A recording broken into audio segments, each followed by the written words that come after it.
홍정원 국정원 차장 잘 아시지요? 예, 최근에 언론 통해서 얘기 다 들으셨죠? 예, 사건. 이분은 대한민국의 정보기관의 2인자입니다. 미국의 CIA, 이스라엘의 모사드, 영국의 MI6 이러한 정보기관, 세계적인 정보기관의 2인자들이 정치에 끼어들고 또 국가적 혼란의 트리거가 되고 국가 운명을 뒤흔드는 정치에 개입하는 사례를 혹시 들어보신 적 있습니까? 특별히 그 부분에 대해서는 관심 있게 들여다보지 못해서 특별히 자세하게 아는 내용은 없습니다. 간첩을 잡으라고 했더니 간첩은 잡지 않고 대북 공작을 하지 않고 탄핵 공작을 하고 있습니다. 이것은 더더욱 대한민국을 위험에 빠뜨리는 일들입니다. 이게 바로 이적행위입니다.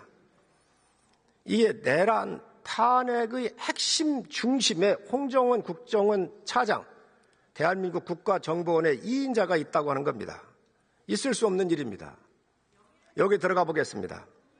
10월 3일 날 10시 53분경에 대통령이 전화를 합니다. 싹 다 잡아들여. 국정원에 대공수사권 주겠다 이렇게 얘기를 합니다.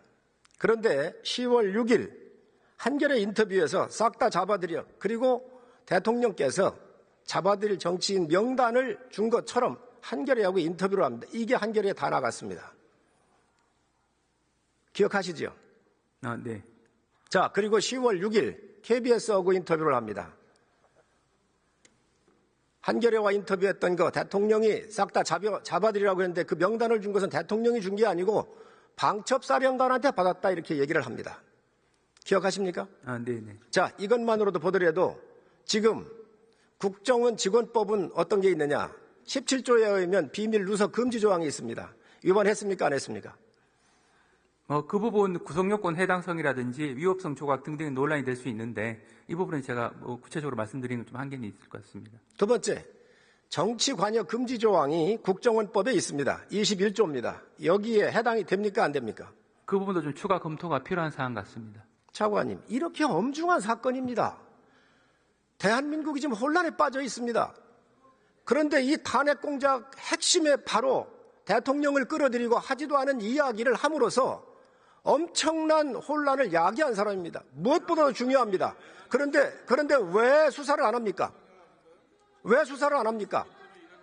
홍정원 전 1차장의 진술의 신빙성에 대해서 의원님께서 말씀하시는 것으로 이해를 하고 그 부분은 앞으로 재판 과정에서 또 신빙성 여부에 대한 법원의 판단이 앞으로 있을 그렇게 얘기하시면 안 됩니다. 지금 검찰이 이 공소장을 헌재에 보냈습니다. 여기에 이런 것들이 나와 있다는 거예요. 틀린 게 너무 많습니다. 그럼 검찰 책임이 있잖아요. 그럼 바로 얼른 이걸 수사를 해야 되는 겁니다.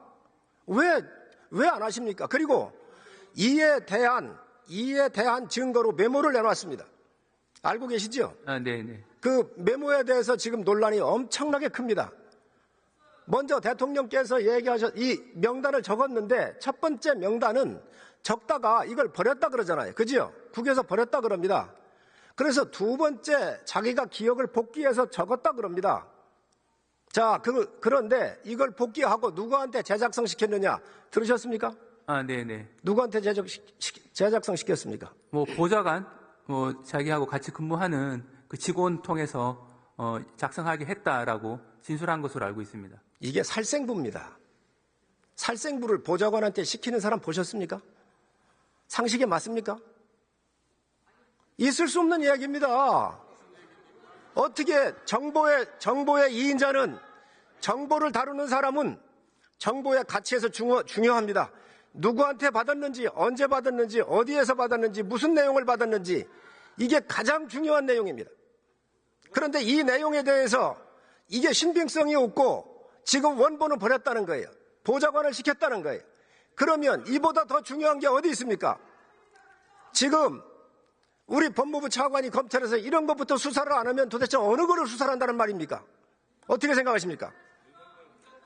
네, 지금 위원님께서 말씀하신 그 부분은 최근에 헌법재판소 증인으로 나와서도 이제 논란이 좀 된 부분이기도 하고 앞으로 재판 과정에서도 신빙성 여부 판단에 있어서 여러 가지 추가 검토가 법원 내에서도 아마 될 것으로 생각합니다.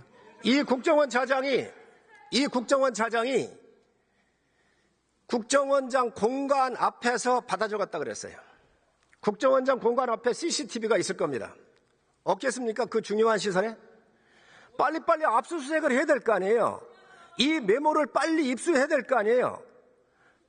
이 입수해서 필적 감정하고 CCTV 가다 감정하고 이 중요한 이 사건의 탄핵 공작의 트리거가 바로 이 홍장원인데 이에 대해서 수사를 않는 게 지금 검찰이 지금 뭘 하고 있습니까?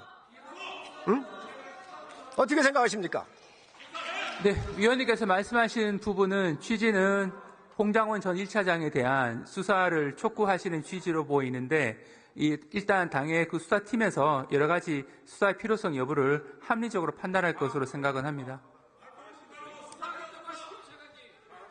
이 홍정원 차장이 헌법재판소에 가가지고 자기가 메모를 썼는데 왼손으로 썼답니다. 왼손잡이랍니다. 이 사람 왼손잡이 아닙니다. 국정원에 제가 제보받은 부하였던 직원이었던 사람들로 제가 제보받은 게 보면 화면 보시면 저 보십시오. 지금 이렇게 쓰지 않습니까? 상습적으로 쓰고 있는 겁니다. 이게 어떻게 왼손잡이입니까? 응? 정말로 있을 수 없는 모든 게 거짓으로 지금 꾸며주고 있다. 탄핵 공작을 하고 있다. 간첩 잡으라고 했더니 탄핵 공작을 하는 주범이 대한민국 정보의 2인자입니다. 이게 수장으로 2인자입니다. 있을 수 있는 일이 아닙니다. 이게. 또 방첩사령관한테 받았다는 이야기 잘 들으셨죠? 네네. 거기 사실관계가 맞습니까? 안 맞습니까? 진술이 같습니까? 안 같습니까? 일부 구체적인 어떤 이제 정확성 이 부분은 제가 구체적으로 말씀드리긴 한계는 있는데 기본적으로 그 공소장에 있는 기본 골격 자체는 이 김명호 국방부 장관이 여인영 방첩사령관에게 이야기했고 여인영 방첩사령관이 이 전화상으로 그 홍장원 1차장에게 이야기한 것으로 이렇게 공소장에 정리가 되어 있는데 구체적인 발언 내용이나 이런 부분들은 추후 재판 과정에서도 좀 세밀하게 검토될 것으로 생각은 합니다. 방첩사령관이 위치 추적을 요청을 했습니다.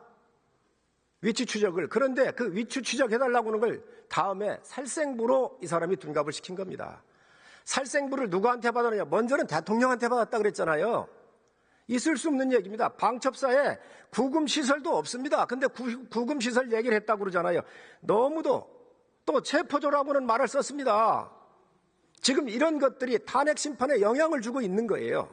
탄핵 심판에 가 있는 재판관들한테 공소장으로 가 있는 거예요. 그러니 빨리 수사를 해서 이 공소장이 잘못되어 있으면 바꿔주고 제대로 이야기를 해야 될 거 아닙니까? 그런데 이게 지금 언론을 통해서 밝혀지고 있는 거예요. 검찰이 지금 뭐 하고 있어요? 어떻게 생각하십니까? 그 부분은 이제 수사팀에서 합리적으로 판단을 해서 수사가 필요한지 여부에 대한 검토를 할 것으로 생각은 합니다. 또 이 홍장원 차장이 이재명 대표를 비롯해서 한동훈 대표 여러 사람을 잡아들이려고 그랬습니다. 이거에 대해서 홍장원이 직접 얘기했는지 아니면 이게 비밀리에 전달한 사람이 누가 있는지 이 또한 수사를 해야 합니다. 그리고 지금 이 홍장원과 연결되어 있는 게 민주당 의원들입니다. 문자를 주고받았습니다. 다 나왔습니다. 나오고 있습니다. 이러한 부분에 대해서 얼마나 중요한데 정보를 다뤄왔던 이인자가 이러한 정치적 사건에 비밀을 가지고 야당 의원을 만나고 하는 게 이게 상식선으로 맞는 이야기입니까? 안 맞는 이야기입니까? 홍장원 전 차장이 진술하게 된 경위에 대한 어떤 정당성을 말씀하시는 부분으로 이해를 하는데 그 부분은 제가 이 자리에서 평가할 위치에 이해하는 게 아닙니다. 이 수사 대상이 될 수도 있고 정보를 다뤘던 사람이에요. 여기에 탄핵을 공작을 한 징후가 이게 많이 나오는데 이게 야당과 공작이 이루어졌다고 한다면 어떻게 되겠습니까? 지금 이 부분에 대해서 검찰이 빨리 증거를 입수하고 압수수색을 실시해 증거를 확보하고 빨리 수사를 해야 되는 겁니다. 지금 왜?